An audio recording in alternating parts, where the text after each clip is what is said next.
You think you are in control, don't you? Scrolling through Netflix, choosing what to watch. But what if I told you your choices aren't entirely your own?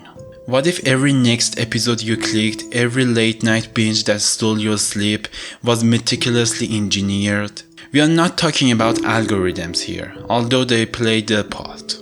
We are talking about something far more insidious, far more powerful, the invisible architecture of a bingeable script. A script so perfectly constructed it bypasses your conscious decision making and taps directly into your primal desire for resolution. And today we are tearing open one of the most successful examples in recent memory, the Lincoln Lawyer. This isn't about poetic prose or groundbreaking narratives. This is about psychological manipulation, pure and simple. And once you see it, you can't unsee it. Get ready because your watching habits are about to be exposed. Success is all about momentum. Let's be brutally honest, most of us don't plan to watch 6 episodes of a show in one sitting. We just do. It starts innocently enough. One episode after dinner, then suddenly it's 3 a.m, your eyes are burning, and you're whispering, just one more. This isn't a lack of discipline, it's a testament to the dark arts of modern screenwriting. The industry has cracked the code on what makes us compulsive viewers. They moved beyond simply telling a good story to actively crafting an experience designed to hijack our attention. And The Lincoln Lawyer is a masterclass in this hijacking. It's not just a legal drama, it's a psychological pressure cooker that keeps you coming back for more, whether you want to or not. In court, before you can win, you gotta believe you can win. The secret isn't just a big cliffhanger at the end of an episode. Oh no, that's amateur hour. The real genius, the true addiction fuel lies in the micro-cliffhanger. Think about The Lincoln Lawyer. Every single scene, almost every conversation ends with a new question posed, a new piece of information revealed that immediately begs for clarification, or a new obstacle thrown in Mickey Haller's path. For example, Haller takes on a seemingly straightforward case, but then a new detail emerges, a witness who saw something different, a piece of evidence that contradicts everything. We don't just get to the resolution, we are constantly being pulled forward by a string of tiny, unresolved tensions. It's like a trail of breadcrumbs, but each crumb is laced with a mild curiosity stimulant. You finish one scene and your brain immediately thinks, wait, what about that? What does that mean for the case? How will he deal with that now? You are not allowed to mentally reset between scenes. Your subconscious is already demanding the next piece of the puzzle. This relentless forward momentum is exhausting if you think about it, but it's incredibly effective at preventing you from hitting the stop button. It's a subtle form of emotional blackmail. If you stop, you'll be left hanging. But what if you don't? Then you better fake it till you make it. Another cornerstone of the bingeable script, and The Lincoln Lawyer executes this flawlessly, is the art of the multi-threaded narrative. It's not just one case Mickey Haller is working on. It's never just one. He's got the big overarching season-long mystery. In season 1, the Trevor Elliott murder. But layered beneath that are usually 2 or 3 other significant legal battles, personal dramas with his ex-wives, his sobriety journey, and the ongoing saga of his driver, Easy. Why is this so effective? Because it creates a narrative safety net. If one plotline starts to lag, or if you begin to feel like you are losing interest in the main case, the writers immediately pivot to another, equally compelling thread. You are always invested in something. You might not care about Trevor Elliott's fate at this exact moment, but you do care about Haller's relationship with Maggie or how Izzy is doing. This prevents mental fatigue and ensures there is always a reason to keep watching, even if the primary story beats aren't hitting you as hard. It's a calculated distraction, keeping your brain stimulated on multiple fronts. They call you? Some do, yes. Why? They work out of my car. But that's not why you're here. Here is where it gets really interesting and a bit more manipulative. Bingeable scripts, particularly those that thrive on mystery and suspense, often employ a subtle form of unreliable narration, or more accurately, an unreliable worldview. In The Lincoln Lawyer, we are almost exclusively tethered to Mickey Haller's perspective.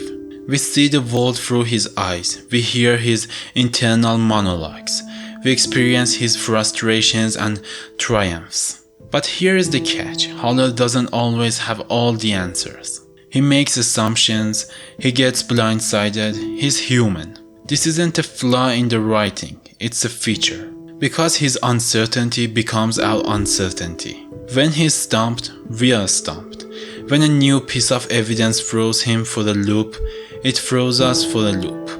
We become emotionally invested in his journey to piece together the truth, precisely because we are denied the omniscient perspective. We are on the ride with him, guessing and speculating right alongside him. This creates a powerful sense of shared discovery and urgency. You need to know what he knows, because that's the only way you'll know.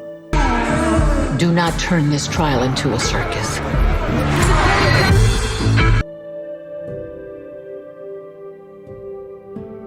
This is the paradox of the bingeable script. It feels incredibly fast-paced, yet it often takes its time with character moments. Think about The Lincoln Lawyer. Scenes in the courtroom are rapid fire, dialogue is snappy, revelations come thick and fast. You are barely keeping up, but then you'll get moments of quiet reflection. Mickey Haller driving in his Lincoln, listening to music, thinking. These moments aren't wasted. They are crucial.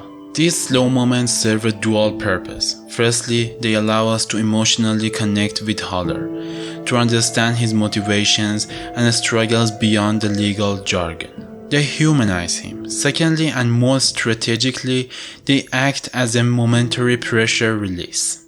If the show was constantly high octane, we'd burn out.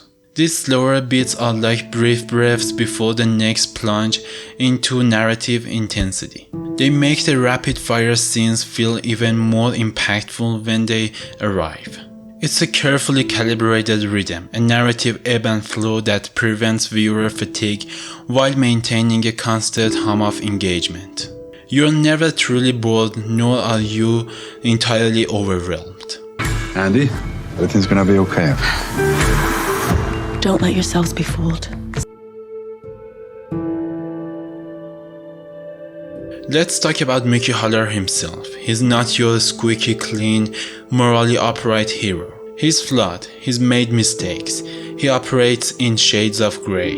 He's the archetypal anti-hero, and this is by design. The anti-hero is inherently more compelling for the binge-watching audience. Why? Because the journey is often one of redemption, or at least complex moral navigation, which offers more narrative friction and psychological depth. We root for Haller, not because he's perfect, but because he's trying. He's got a checkered past, struggles with addiction, and often has to bend the rules to achieve justice. This moral ambiguity keeps us guessing and prevents the story from becoming predictable. We are constantly wondering, how far will he go? Will he cross a line? Will he ultimately succeed or fail? This internal conflict, married with his external legal battles, makes him an incredibly sticky character. You don't just want to know what happens in the case, you want to know what happens to him. His personal stakes are intrinsically linked to the narrative forward momentum, forcing you to invest in his personal growth as much as the plot's resolution. Is everything okay? Yeah. I'm sure everything's gonna be fine. And finally, the ultimate trick in the bingeable playbook, the unresolved thread.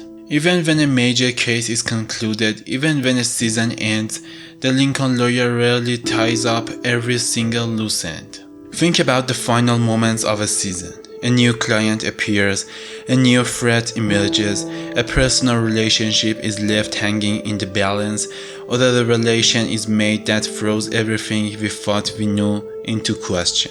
This isn't lazy writing, it's brilliant, calculated manipulation. It leaves you with a lingering sense of anticipation, a question mark hovering over your head that demands an answer. It's the ultimate comeback next season hook.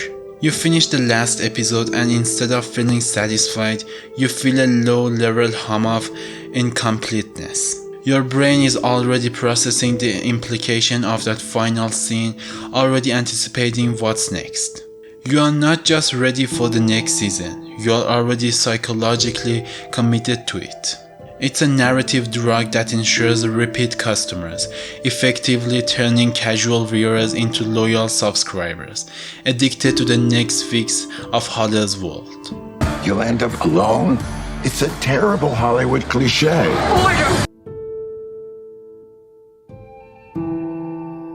So, the next time you find yourself clicking the next episode at an ungodly hour, remember this. It's not just a good story, it's a meticulously crafted psychological engine designed to keep you strapped in. The Lincoln Lawyer isn't just entertaining, it's a blueprint for addiction. And now that you know the tricks, now that you've seen the strings, will you still be able to resist the pull? Or will the unseen puppet master of the bingeable script continue to control your remote? The choice or the illusion of it is yours. Thanks for watching.